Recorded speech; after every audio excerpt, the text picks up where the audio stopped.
Thank you again for joining us today for this information session about Humber's journalism degree program. Before we get to your questions, Dan Rowe will open by sharing a bit about himself and the program. Dan? Thanks, Natalie, and thanks everyone for taking some time out of your evening to be here today. I really appreciate it, and it's a great opportunity to get to talk to you and hopefully answer some of your questions later on. As I'll mention a little bit about myself. I've been teaching at Humber now for about 10 years. So it's been about 10 years I've been at Humber now. Almost all of that time working closely and involved with this particular program, which is a really exciting and special program, I think. So I'll spend less time on myself and a little bit more on the program. It's a really fascinating program that really focuses on a good mix of sort of the practical job-ready experience and skills that you would need and expect from a place like Humber College, with the sort of theoretical knowledge that you expect in a degree program. And so we really balance that out. And when I say balance, the emphasis is still on the practical. So of the sort of 4 core journalism classes that you take each semester, 3 of them usually are very practically oriented, where you're building that sort of skill base, getting the experience doing reporting out in the field when we're able to be out in the field. And then also, one of the classes is sort of more theoretical in nature. So where you're thinking about, where you're talking with professors, doing reading and thinking about how the work that you're doing as a journalist and that you're planning to do and studying for as a journalist is going to affect audiences and their understanding of the world and perception of the world and issues around them. And as I don't need to tell any of you, now is a great example of how important journalism can be. When we see everything that's going on in the world, from what's happening in the United States to what's happening around the world with COVID-19, and we're so reliant on good quality, reliable, trustworthy information, and journalists, including many of our graduates and many of our faculty members, are on a daily basis working to provide that information to their audience. I want to just say a quick word about our amazing and diverse and devoted faculty. If you come to this program, you will encounter over the course of your 4 years in the program a wide range of professors. You'll get people who have an incredible range of personal and professional experience, which they bring into the classroom on a daily basis. We have a lot of faculty who are still working and very active in the field. We have journalists who are producers, anchors on programs on the CBC, who in their spare time, in their sort of day off, will come in and teach classes and have been doing so in our program for years. We have the international editor at the Globe and Mail teaches our international reporting class. We have our sports reporting class is taught by a producer from TSN Sports Center.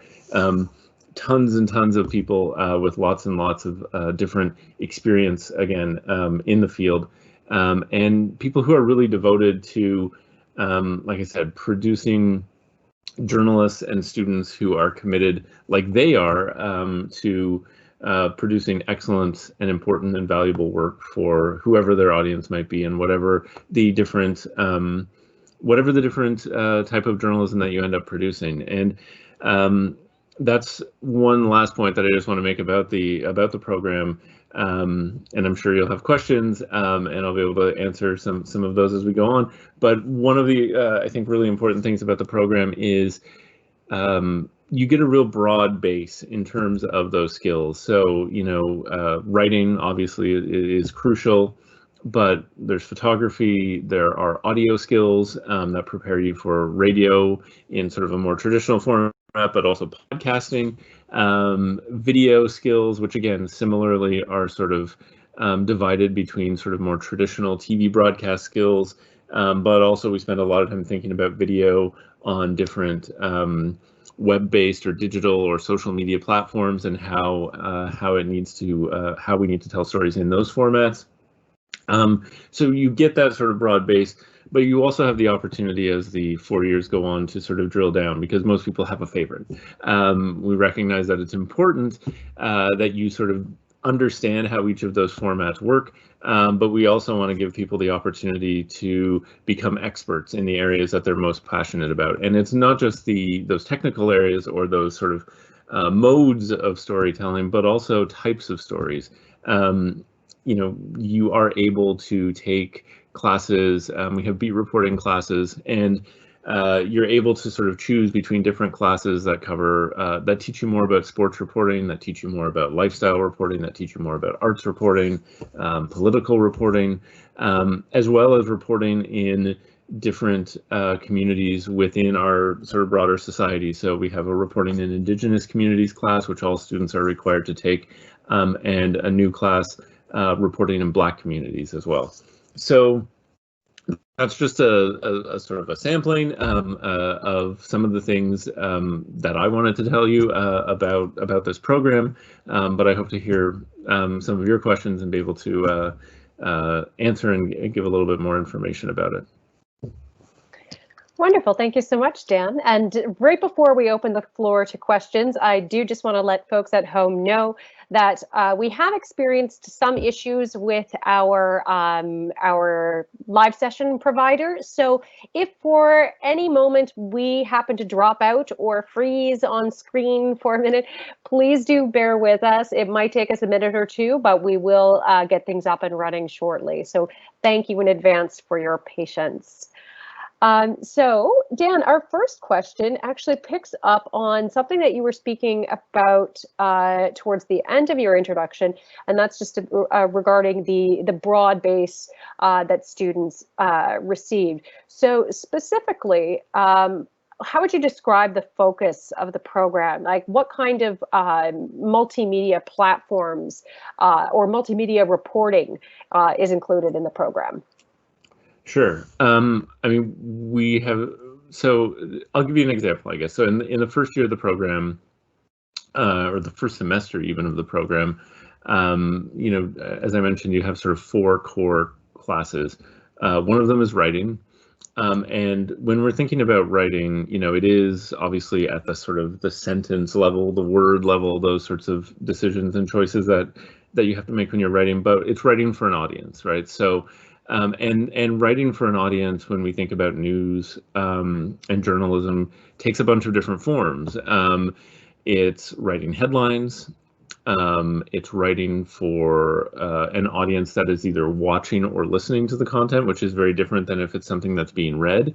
And there are differences in how you might write or structure or communicate information if you're doing it for someone who's going to be reading something in a print format versus a digital format. And again, that digital format can be a story, like something that looks like a sort of story you might find on a website like the Globe and Mail or the New York Times or the Toronto Star or Narcity. Or it might also, be in the form of a post on Twitter, Facebook, Instagram, whatever. Similarly, we have students taking video classes. That's another class that students take in the second semester of the program. They take photography in the first semester. So it's a real broad, one of the things that we sort of set out to do with this program is ensure that students are not just capable, but confident and comfortable in virtually every mode of journalistic storytelling. And, we're constantly sort of pushing the different ways in which journalists and our students are thinking about those different, modes of storytelling. Thinking about how do we use Instagram? How might we use, we've used Snapchat in the past to cover election night. We're thinking about TikTok. How do we, to what extent do we use that or an experiment with that? And that's another important part of the program, especially later on in the sort of 3rd and 4th year. We have sort of a set of classes, which again, students are able to choose from that we call innovation labs. And the idea there is to look at these new formats and also new approaches to storytelling. So how do we take these, whether it be platforms, tools, or combinations of older forms of storytelling, and how do we put them together to tell stories in new and different ways? Because there isn't, in some of these circumstances, a template, or people are, we're all just kind of figuring it out.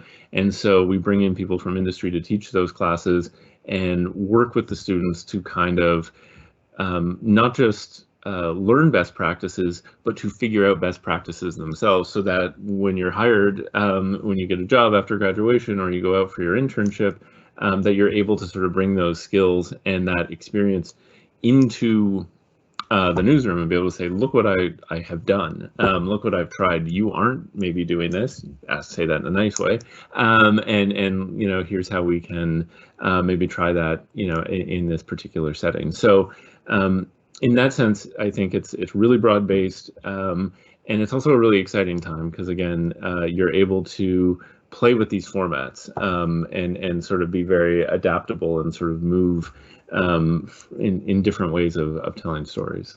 I hope that answers it a little bit. Yeah, I think it does. So you mentioned radio, you mentioned social media specifically, and online platforms. Obviously, there's print. So what are the question here does specifically ask about books and magazines. Sure. So is there any content in the program that would prepare someone for writing in those media? Absolutely. So definitely. The thinking of magazines specifically, in a couple of classes, specifically the feature writing class, which is taught by Richard Warnica of the Toronto Star, who, and I'm not just saying this because he teaches for us, I think he's probably the best sort of long form newspaper or sort of any sort of long form writer in the country. And I know that he, with that class, really works with the students towards trying to break down and understand how magazine writing works, how it's put together, and then working with the students to put together stories, that would not be out of place in any sort of magazine that you might pick up on a newsstand. And when it comes to book writing, I mean, it's a similar sort of process in a sort of more in a more kind of an even longer form. But I know that that's something that we talk about. And one thing, when I mentioned those innovation labs in the previous answer,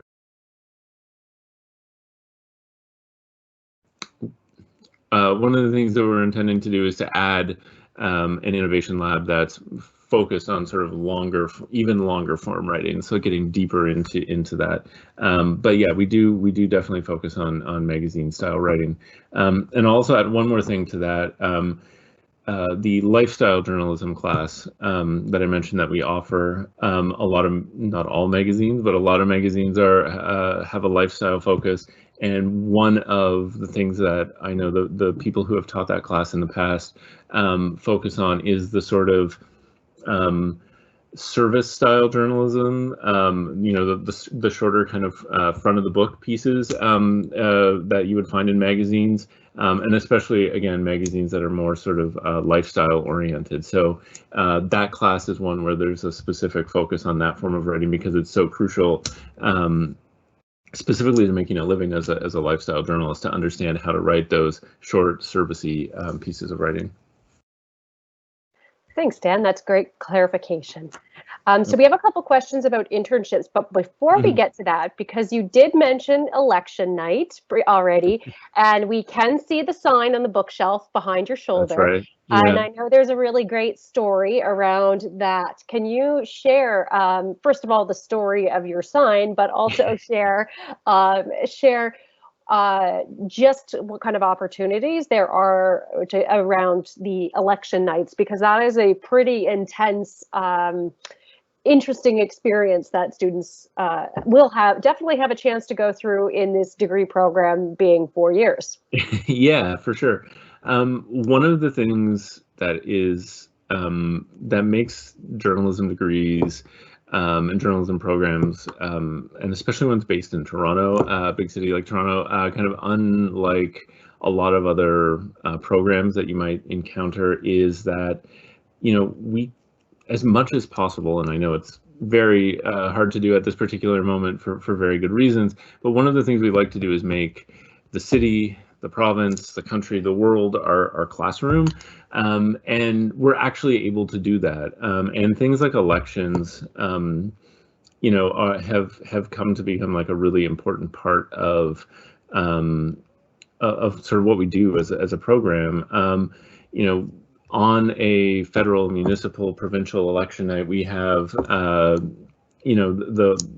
whole city, the whole country, the whole province is, there are events everywhere, and we send students out to cover them and do live reporting on our website. We do live streams, live updated graphics, and then earlier, or in 2020, about a little more than a year ago now, we kind of took it to a slightly different level, where we created a class with Angela Murphy, who, as I mentioned, is the international editor for the Globe and Mail, where a small group of students traveled to New Hampshire, where they have the one of the early and sort of most important primaries in the U.S. presidential election process, and I chauffeured them around, and they were covering events all over the state. So they were able to, cover Joe Biden events, get right up next to him, ask him questions.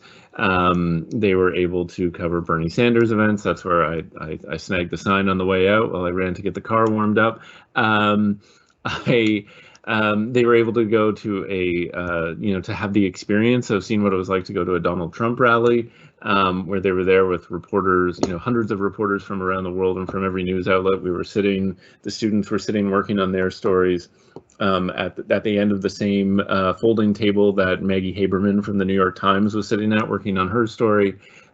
So that whole experience, which culminated with the actual primary night, where our students were contributing material to the Globe and Mail's coverage that night, and managed to get bylines on the stories that appeared online and in some editions of the newspaper.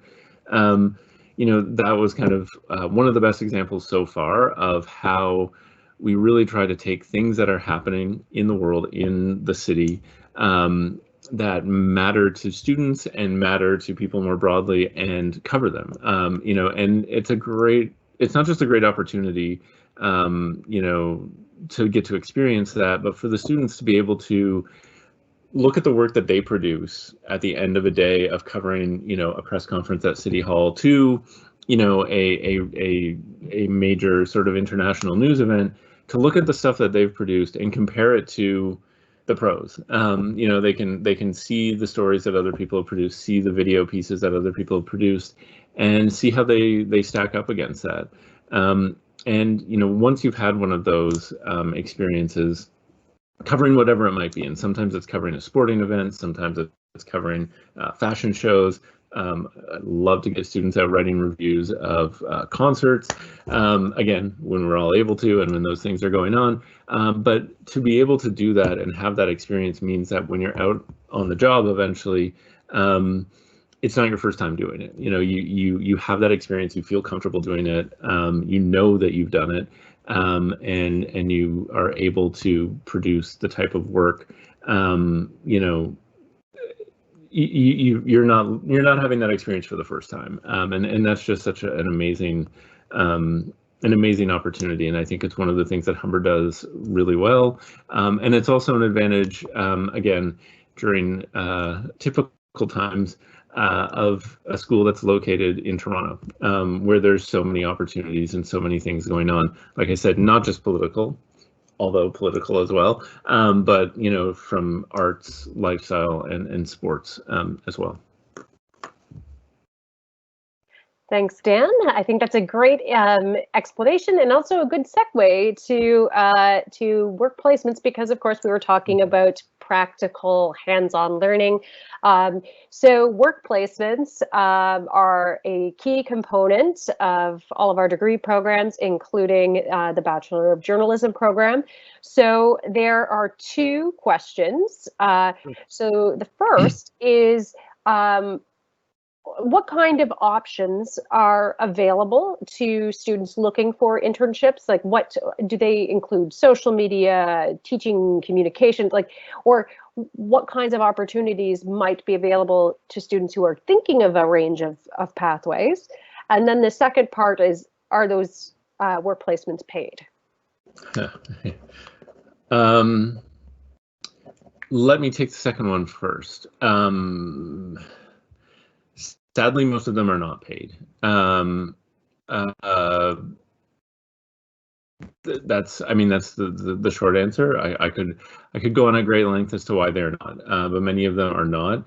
Something though, I think there is starting to be a change in the industry. I, for example, just got an application or a notice of a posting at Broadview magazine, actually, which is a great magazine, a national magazine based in Toronto, and they announced that it was a paid internship for all of this coming summer.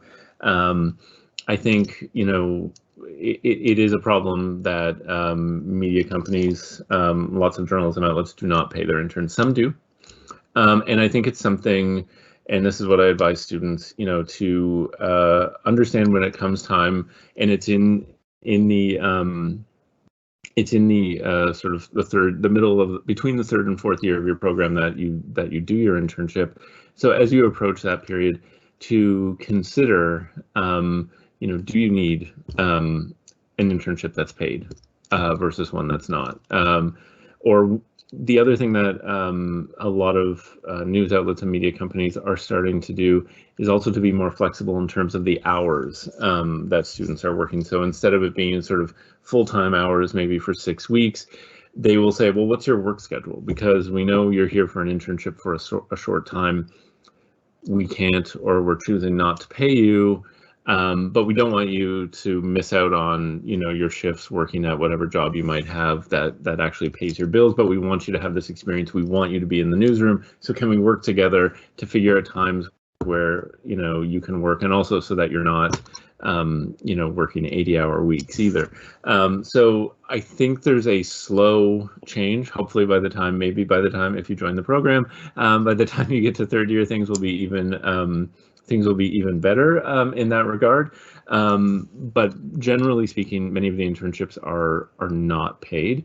So that needs to be, I think, clear up front. There are, the first question that was asked was about sort of the range of options. And one thing that's really exciting, I think, is the way in which journalism students are highly sought after for internships, even in fields beyond journalism. There have been a number of instances where we've had advertising agencies come and say, we would love to have journalism students work as interns on projects that we're doing that have sort of a social media component, or you know, because they're or that are sort of related to current events in a way that maybe that a lot of advertising, you know, projects are not. So because of that broad base of skills, journalism students are highly in demand for all types of internships, even beyond sort of the traditional journalism internship. So we have had students do, you know, internships that would be more sort of public relations, communications, even advertising focused, as I mentioned. In terms of the sort of more traditional internships, the ones that tend to be the most highly sought after are at, you know, the big news companies. There's always a lot of excitement, and we always do very well in terms of placing students at places like the CBC in Toronto, where students have the opportunity to work on things like the CBC News Network, but also on specific programs. You know, we have a student coming up this winter, actually, who's going to be spending 6 weeks working on a specific project for the CBC radio show, which some of you may know better now as a podcast, but Ideas. So, you can work on sort of in big newsrooms or also sort of on very small specific programs. We have students who have gone on internships to places like the Globe and Mail, Toronto Star, to Sportsnet. That's another very popular one. 680 News, and also smaller outlets. And there's also been, again, some international opportunities as well. Again, when international travel is safer, we've placed students quite regularly at the CBC's bureau in London, England, which is always an amazing experience for those students. I think one year I'm going to apply for that internship, actually, just to. But it's amazing. They get to go and cover, for the CBC and for all of the CBC's platforms. Various, basically everything that's happening in Europe from there. There have been students who've been outside the Houses of Parliament in London during sort of key protests and votes on the Brexit example, or the Brexit story, for example. So lots of opportunities, and there's a requirement of about 420 hours for students to get for their internship, which is a lot, especially when it's sometimes unpaid or quite frequently unpaid. But one advantage, again, speaking to sort of the range of pathways, range of opportunities, is I suggest to students often to, look for internships at a couple of different places. If you're trying to choose between a larger newsroom, like say the CBC or CTV, or broadcast, versus something maybe smaller, more niche oriented, or a digital first news outlet, to sort of aim for a couple of different placements during that period, so that you have a better sense, hopefully, by the time you come through that internship, of the work that you hope to do once you graduate. And it's not always, the last point I'll make on this is, it's not always, it doesn't always, the internships can lead to work before graduation. On a regular basis, we have students, who continue, continue working and getting paid work for the news outlets that they intern at. I'm almost every summer, I hear of a bunch of students going to 680 News, and then usually by the end of the summer, I hear them, doing traffic reports or anchoring newscasts, and they continue doing that through the final year of their program. A current student who's still finishing up her final year is working and getting paid and getting promotions and new jobs at the Toronto Star. This regularly happens to students at the CBC. So those internships often are sort of the first step of your professional career, and they're a really important program, and part of the program, and we do a lot, or as much as possible, to prepare you in every possible way for that moment. I think that's actually a good time to talk a little bit about how the program prepares students for their internships, and also it's to add, there's a related follow-up question in the Q&A here. Can you find your own internship? So on the one hand, how is Humber supporting students in this process? But on the other, if a student has that drive, and can they find their own?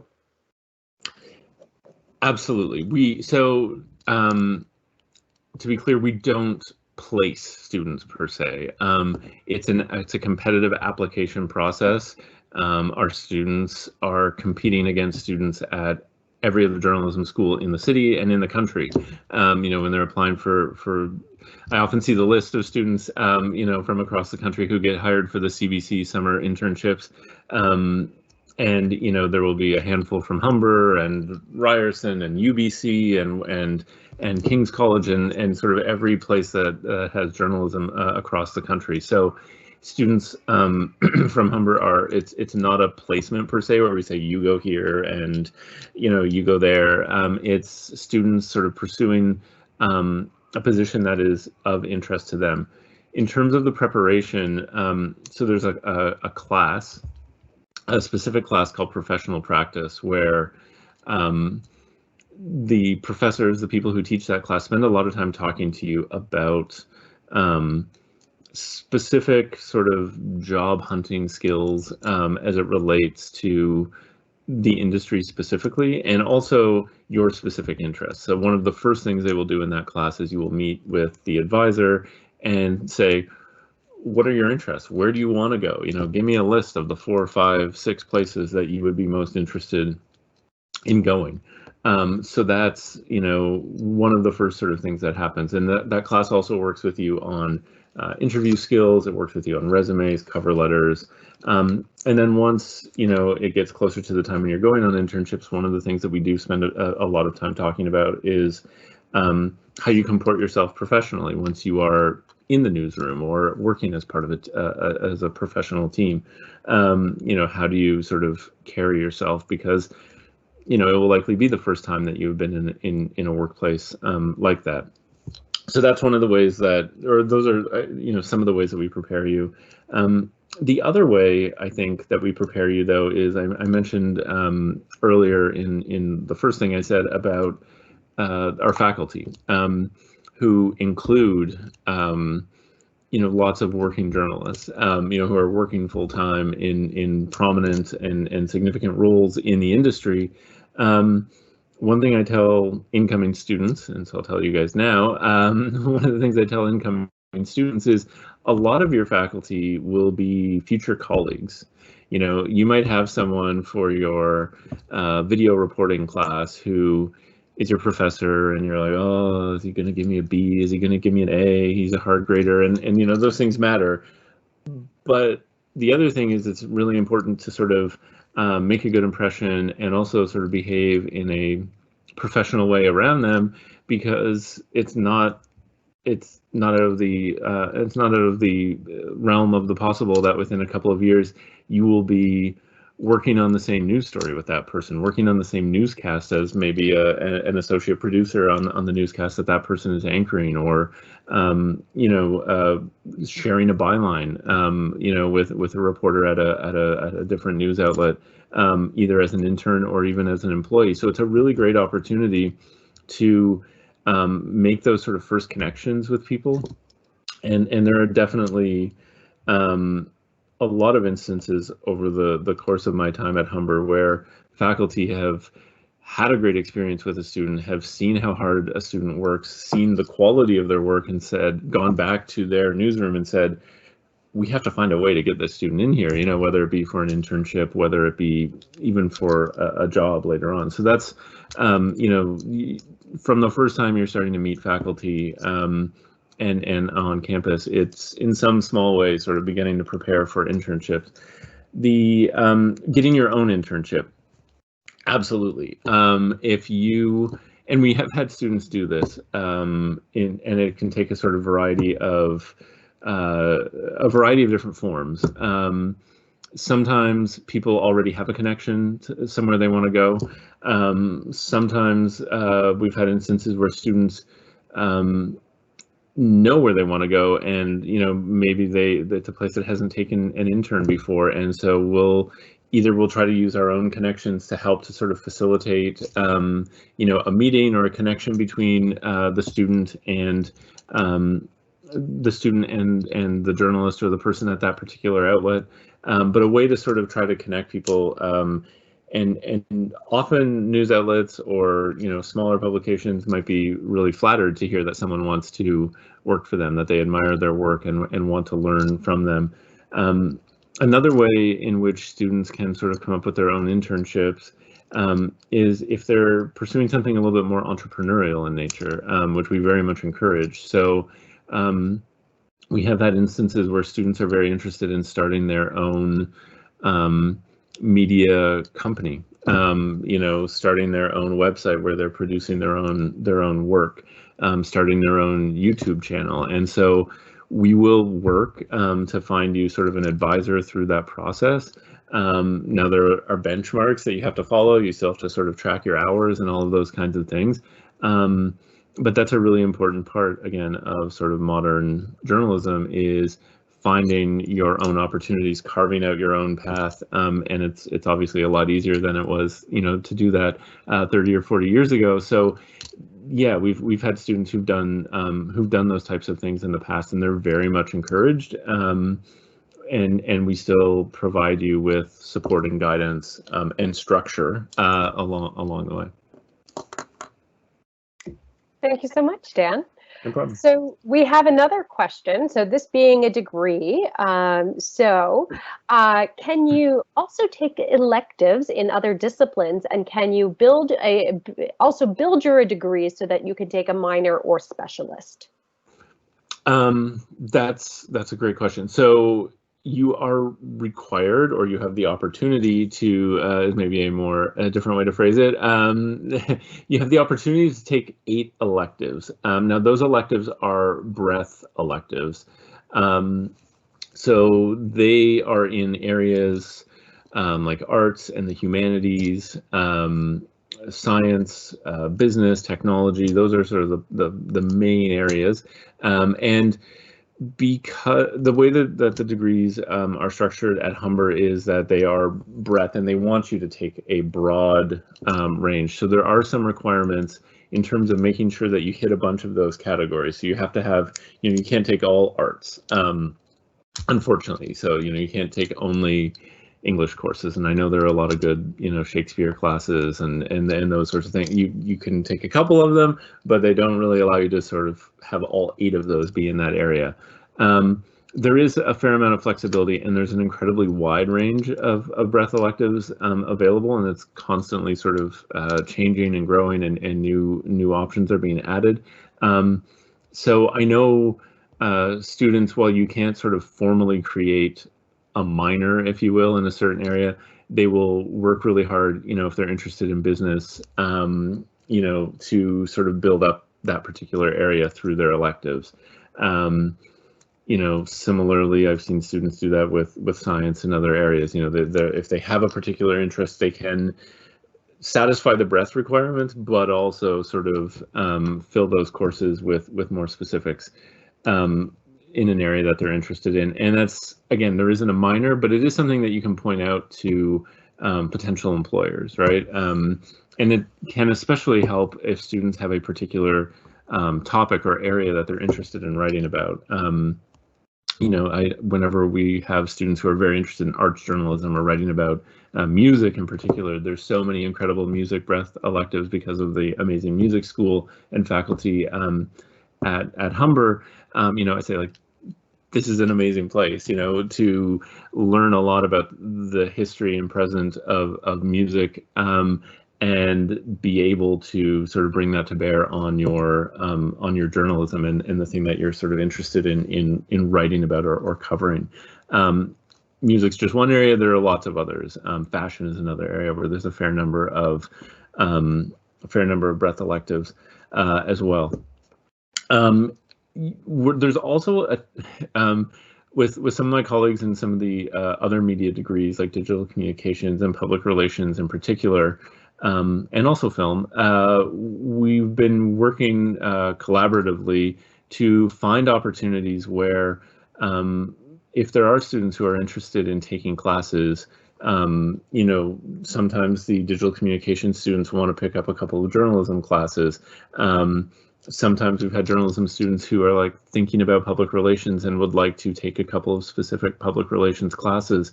That's also something that we've been sort of working on to allow students to do a little bit more sort of tailoring of their, to still get that really strong educational experience. But if there's something that they're interested in and Humber offers it, to try as hard as possible to find a way to make that work.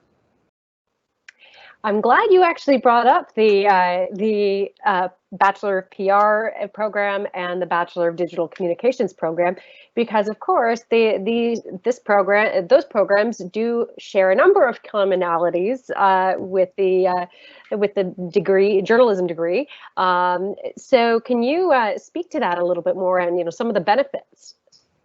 Sure. Well, there's a lot of benefits. I mean, one of the main things is in the sort of the first year of the program, we have what we kind of colloquially call a common platform, where we have where you will take most of your classes will be with digital communications and public relations students. And that has a couple of benefits, I think. One, first of all, you get to meet more people in first year, which is, one of the reasons you're probably coming to. You may not mention it to parents, but probably one of the reasons that you're planning to go to post-secondary education is to meet more and new and interesting people. So you get to do that. And it also, the faculty in those cases, the professors are really cognizant of the fact that they have a mix of students from different programs in those classes. And so it helps students, I think, who are going into journalism, who are going to have to work closely with public relations professionals as part of the day-to-day work that they end up doing.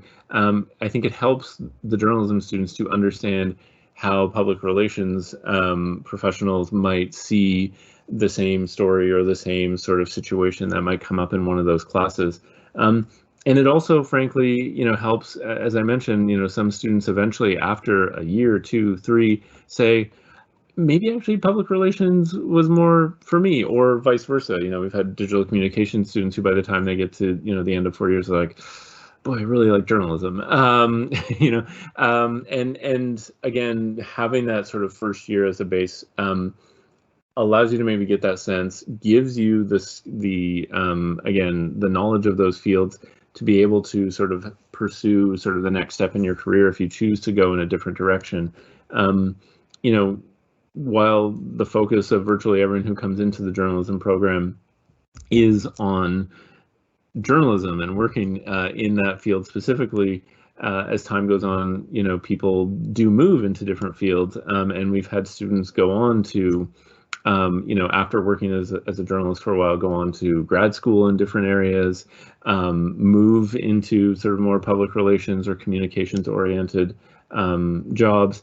So, the choice of going into journalism, while you may be very focused on that right now, and that's really exciting, and hopefully you stay focused on that.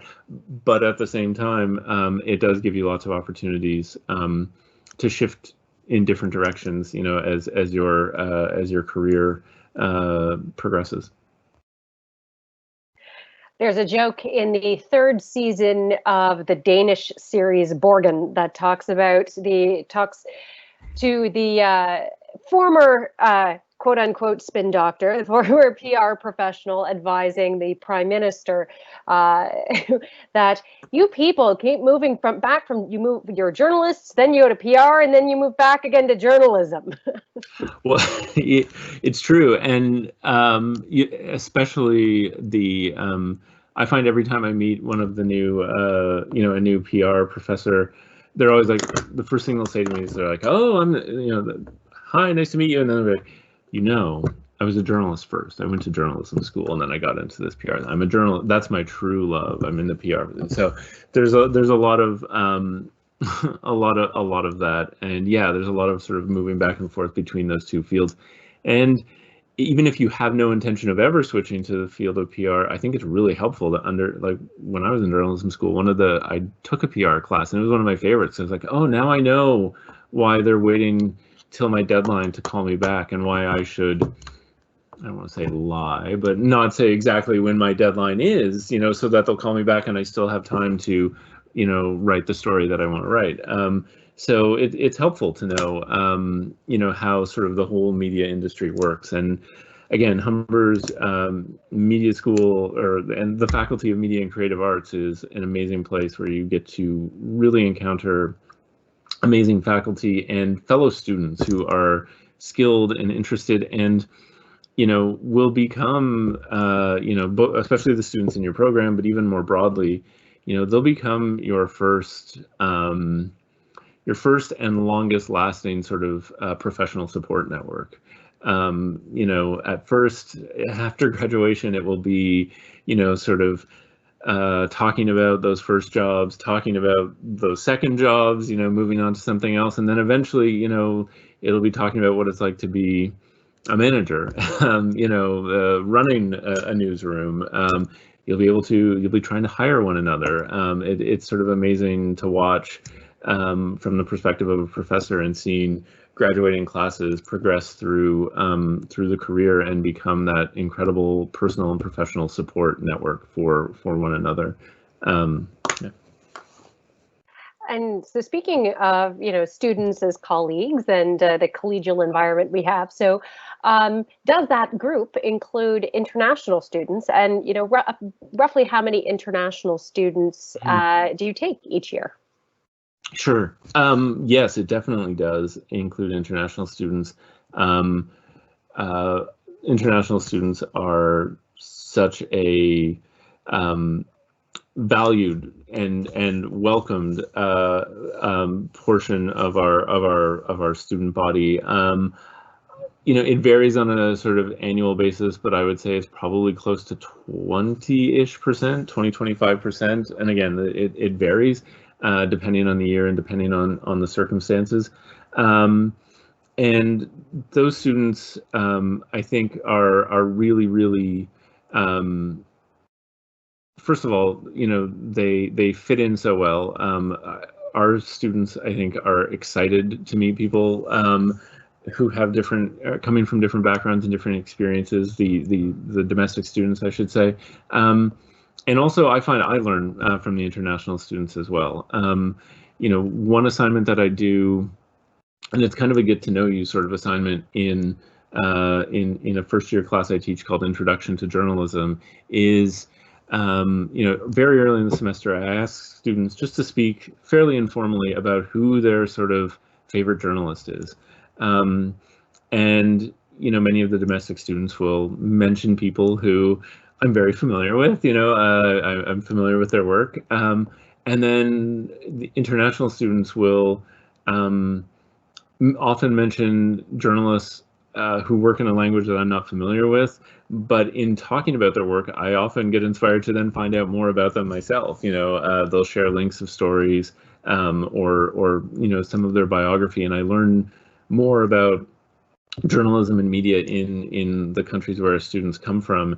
And to be able to sort of to have that sort of comparative experience in classrooms and in discussions, has been really amazing. When we're talking in class about things that are happening with Donald Trump, to be able to compare it to perhaps the situation in a country like Brazil, and talk about similarities and differences between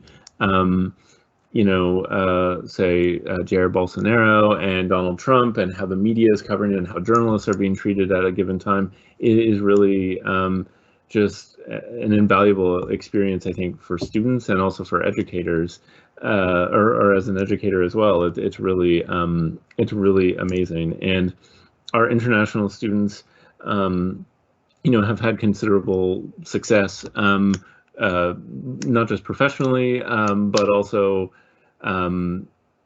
socially, and when it comes to internships during the program.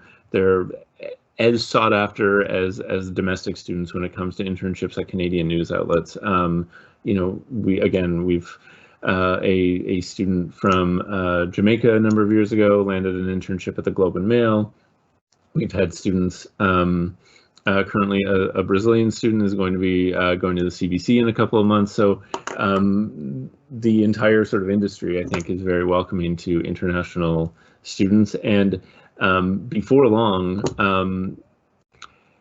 I forget which students are domestic and which students are international. They're all just sort of Humber Bachelor of Journalism students. So it's, I think, a really welcoming environment. Thank you, Dan. And so there's actually a third part to that question, and Sure. so I can answer one of them. So it's how what kind of support do international students receive? So I can first say Humber College does have an international center. So I will put the link for the International Center website in the chat for those of you who are watching at home. But are there any specific supports that the Bachelor of Journalism program offers international students?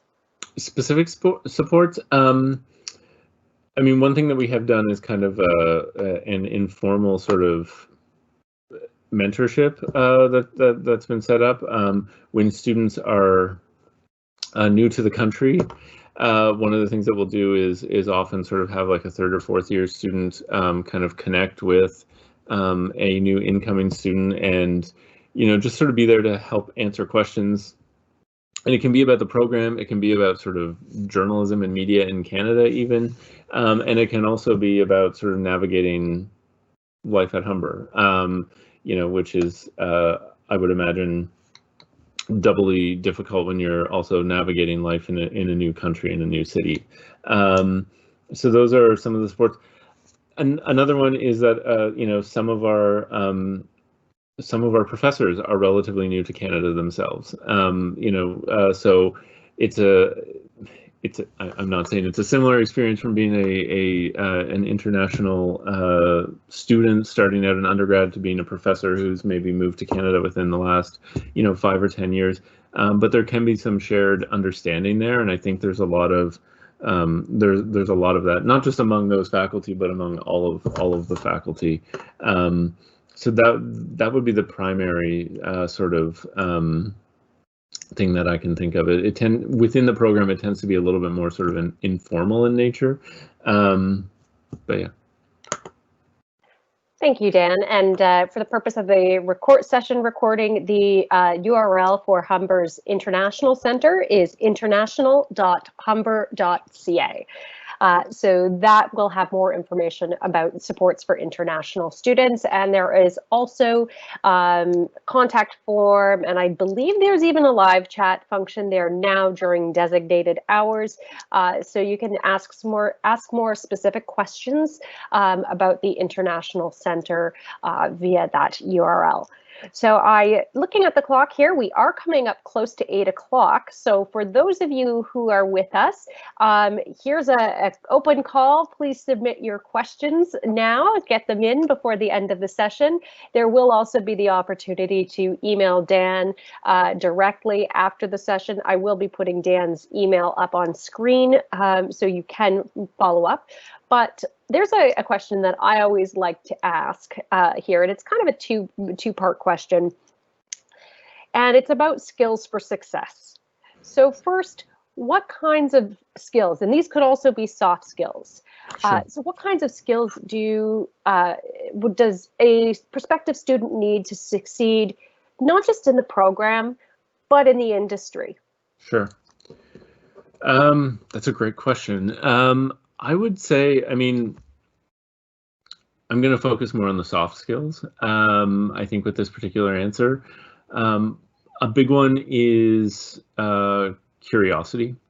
Obviously, with news and with journalism, you have to be interested in getting more, and not satisfied with the amount of information that you have. And it doesn't really matter even, again, if you're covering anything from politics to, again, sports or the arts, you always need to have, if you're someone who always needs to have more information, needs more material, that's really a key thing, and that you just want to learn more, because that's one of the fun things about journalism is you're constantly learning new things that you didn't know you were going to have to learn or even knew that you were going to be interested in, and getting to experience new things. So curiosity is really important. The other skill that I would mention is someone who's good at sort of, telling stories. Someone who wants to sort of communicate. If you're the type of person who always wants to share things with family, friends, be like, coworkers, if you're like, guess what just happened, if you're that person and you're sort of thinking about how you're going to best convey that anecdote, that piece of information, that's what a journalist does, but they do it to a larger audience, and obviously, you have to be a little bit more careful when it comes to things like verification and other things like that when you're reporting the story. But if you're someone who wants to also share, not just gather information, but then share it and inform people and engage people, sometimes we kind of forget. Journalists and journalism educators can sometimes forget the engaging part of it. It's really important to be not just someone who can inform people, but can also do so in a way that is engaging and entertaining even. There's a lot of options for people's attention. There's a lot of news and a lot of important things we all need to hear about, but there's also new stuff being uploaded to Netflix all the time. And so there's a lot of competition for people's attention. And it would be nice if everyone set aside a certain amount of time each day to watch the news and read the news and keep up on the world, but there's always another episode of something to watch. And so it's important that,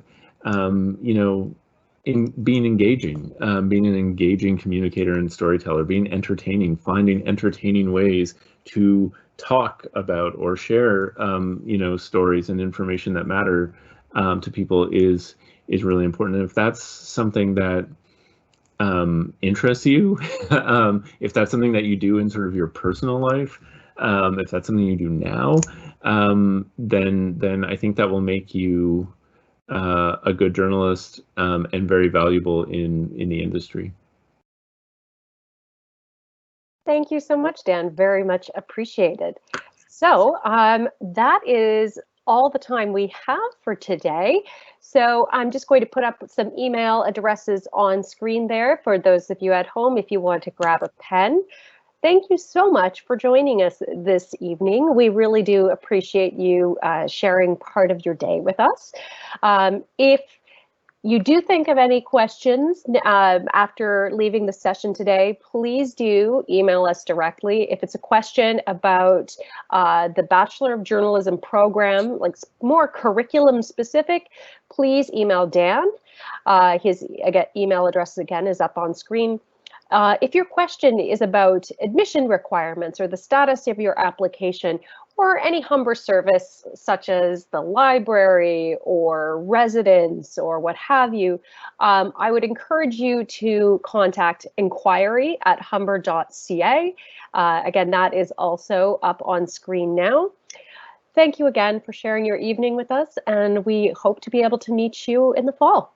In the meantime, stay safe and healthy, and thank you again.